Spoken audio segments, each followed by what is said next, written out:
नमस्कार, मैं हूं राजीव ढोंडियाल। देश की राजधानी दिल्ली कल फिर पुलिस और आरएएफ के जवानों पर पत्थरबाजी की खबर सामने आई है। कनॉट प्लेस इलाके में यह खबर सामने आई है। सीजेपी का प्रोटेस्ट हुआ तब तो बड़ी हिंसा हुई, लेकिन फिर कनॉट प्लेस इलाके में कल आरएएफ के वज्र वाहन को निशाना बनाया गया और पुलिस ने काफी समय जो है फिर संयम दिखाया और फिर वहां से भीड़ को हटाया। लेकिन ऐसे हमलों को लेकर अब कई सवाल उठ रहे हैं। जंतर मंतर पर प्रोटेस्ट चल रहा है, तो फिर नई दिल्ली इलाके में खुलेआम घूम रही ये भीड़, ये कौन लोग इसमें थे? क्यों पुलिस पर पथराव किया गया? क्यों आरएएफ के जवानों को निशाना बनाया गया? ये बहुत बड़ा सवाल है। आप तस्वीर भी देख लीजिए ना, हम तस्वीर भी आपको दिखा रहे हैं। प्रोटेस्ट कहां चल रहा है और ये लोग कहां खड़े हैं और ये लोग किसको निशाना बना रहे? आरएएफ को निशाना बना रहे, उनके वज्रवाहन को निशाना बना रहे हैं। और सरकार की क्या स्ट्रेटेजी? आप मांगे मानने की बात तो कर रहे हैं, धर्मेंद्र प्रधान का इस्तीफा क्या होगा या नहीं होगा? क्या सरकार की स्ट्रेटेजी है कि क्या चर्चा, मतलब चर्चा तो क्या, उनकी सीधी सी मांग है कि इस्तीफा चाहिए?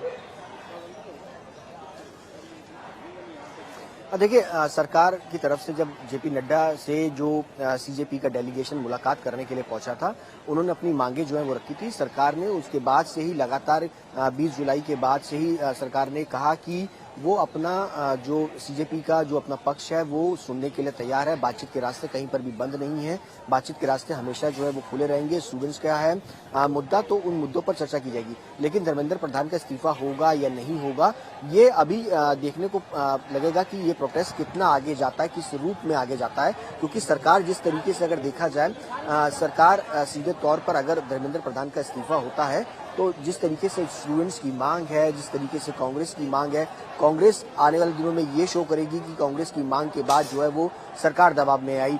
वहीं दूसरी तरफ सीजेपी ये कहेगी कि सरकार हमारे दबाव में आई। तो सरकार, मुझे लगता है कि वो किसी दबाव में नहीं आना चाहती है, क्योंकि नीट की परीक्षा लीक हुई, उसके तुरंत बाद जो है वो कई कड़े फैसले जो है वो लिए गए। नीट की री परीक्षा हुई, उसके रिजल्ट भी बहुत जो है वो अच्छे आए। अब कहीं ना कहीं देखा जाए तो जो मांग है उस पर देखना है कि सरकार किस तरीके से इस प्रोटेस्ट के बाद जो है वो देखने को मिलेगा कि अगर ये प्रोटेस्ट बड़े लेवल पर और ज्यादा बढ़ता है तो हो सकता है कि सरकार कुछ अलग फैसले जो है वो ले सकती है। लेकिन अभी फिलहाल ये कहा जाए कि धर्मेंद्र प्रधान का इस्तीफा होगा या नहीं होगा, ये जल्दबाजी रहेगा। जी, बहुत शुक्रिया सुशांत आपका इस तमाम जानकारी के लिए। पत्रकारों के लिए बड़ा चैलेंजिंग समय है, क्योंकि जिस तरह से उन पर हिंसा हो रही है और इस हिंसा पर खामोशी है, हर तरफ से खामोशी है, बहुत ज़्यादा चिंताजनक है। और ऐसे समय में रिपोर्टिंग करना भी आसान नहीं होता है। पत्रकार तो पहले दिन से जा रहे थे, लेकिन उनके साथ जो बदतमीजी हुई, जो हिंसा हुई है, उसके बाद से पत्रकार भी क्या करें? मतलब वो बहुत बहुत परेशान है। कवर करो तो दिक्कत, ना करो तो दिक्कत। सुशांत, आप अपना बहुत ध्यान रखिएगा, क्योंकि बहुत चैलेंजिंग, बहुत मुश्किल समय आपके लिए भी है। थैंक यू सो मच, आप जुड़े।